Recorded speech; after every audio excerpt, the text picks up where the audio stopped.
Namaste or Sat Shri Akal and Mabuhay Philippines.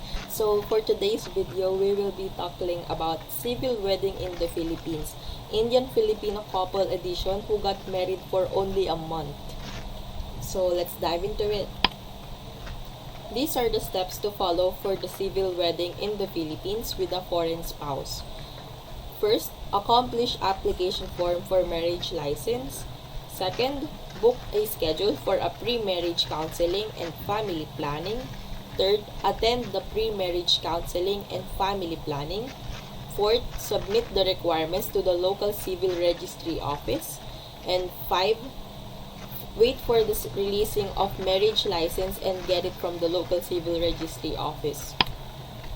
Sixth, submit the marriage license to the administrative and records office to the city hall.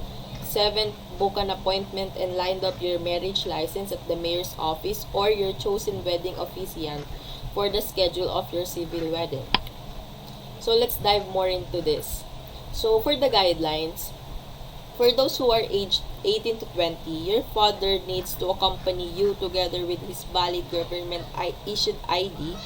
And for those who are aged 21 to 24, your father or mother needs to accompany you together with his or her valid government-issued ID. So this requires the presence of one or the both presence of the parent of the applicant according to their age for the marriage counseling and family planning seminar.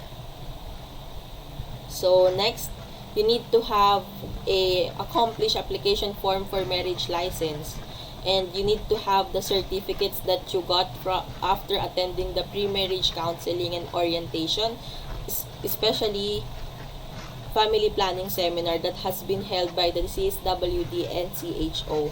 Also, you need to have the 2 photocopies each of both Filipino and Indian birth certificate and 1 valid government issued ID with 3 signatures each of both individuals as well.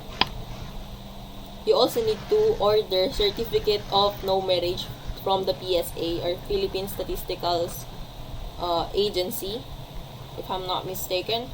So you also need to have a photocopy and the original passport of the foreign national with photocopy and 3 signatures, and also the legal capacity to contract marriage of the Indian national to get from the Indian Embassy in Manila. I will also tackle this one further regarding this on my next vlog. So step 1, get an application form for marriage license and fill it out. You can see it from the local civil registry of the city hall where you currently resides at. Second, book a schedule for pre-marriage counseling and orientation. You need to find the city population management office of your local city hall. Third, both presence is a must. Filipino and foreigner partner needs to be actually present on the counseling and orientation. Fourth, submit all the requirements for the marriage license in the local civil registry office, both the birth certificate of the Filipino and the foreign national, certificate of no marriage for both as well, parental consent both as well, pre-marriage counseling certificate both as well, certificate of legal capacity to marry of the Indian national, valid government issued ID of both, and the community tax certificate or the cedula.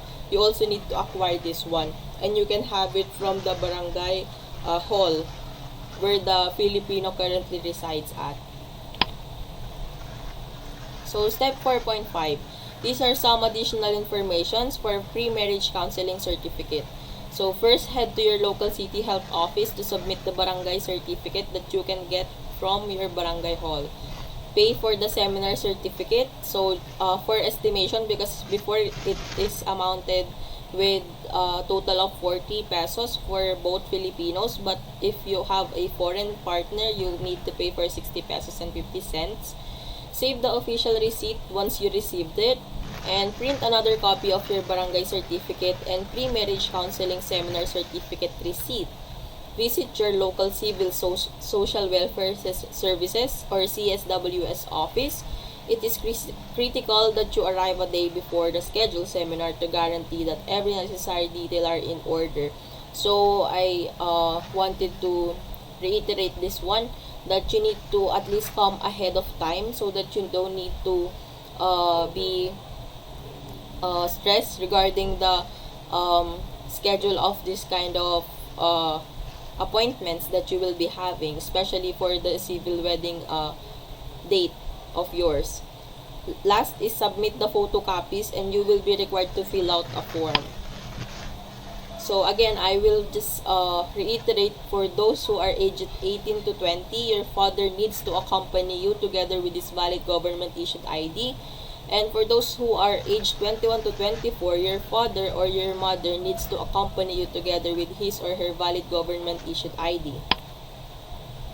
So lastly, step 5, line up your marriage license at the mayor's office for the schedule of your civil wedding, if and only if you want your mayor to officiate your civil wedding. And step 6, if you choose to have a different wedding officiant, you can also do that like what we have done. It's more expensive that way, but also it's more convenient, especially if you're in a rush. Because last time when we are having our wedding, it's full, that month is full of celebration. It's December, so there is Christmas, a lot of holidays and a lot of events going on. So we are in a rush. That's why we opted to have a private officiant, and we go for All About Marriage PH. And this one, we have been able to pull up our intimate civil wedding here in the Philippines for only a month. So I hope you have learned a lot from this video, and if you do, please do comment down below for more videos like this. And I hope that you can successfully pull up your most memorable and significant intimate civil wedding here in the Philippines if you are planning also together with your foreign spouse. See you on our next vlog. Bye bye!